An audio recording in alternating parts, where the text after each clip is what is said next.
പിറക്കുവാൻ ഉണ്ണി നീ വായു. ബേഥലേം മഞ്ഞള പോലെ ശാന്തിയും സൗഖ്യവും തായു.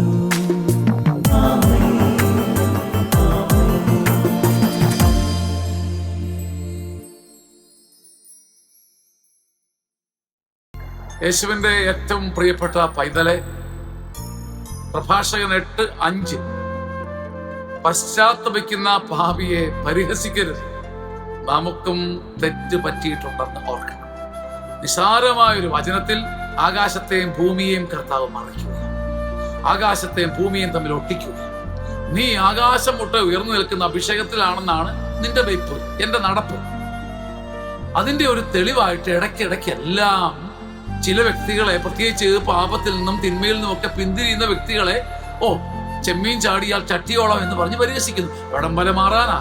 എത്ര മാറാനാ? ഒരാഴ്ച, ഒരു മാസം, 3 മാസം കഴിയുമ്പോൾ അവന്റെ സ്ഥിതി നോക്കിക്കോ.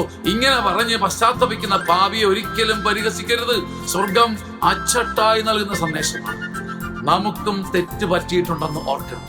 ദൈവത്തിന്റെ കരുതലും കൃപയും മാത്രമാണ് നമുക്ക് അല്പമെന്ന് പറയാവുന്ന അഭിഷേകത്തിന്റെ ആധാരം. പശ്ചാത്തപിക്കുന്ന പാപിയെ പരിഹസിക്കാതിരുന്നാൽ കർത്താവ് നിന്നെ വീണ്ടും ബലഹീനതകളിൽ നിന്ന് ആകാശത്തേക്ക് എടുക്കും. ആമേൻ, ആമേൻ.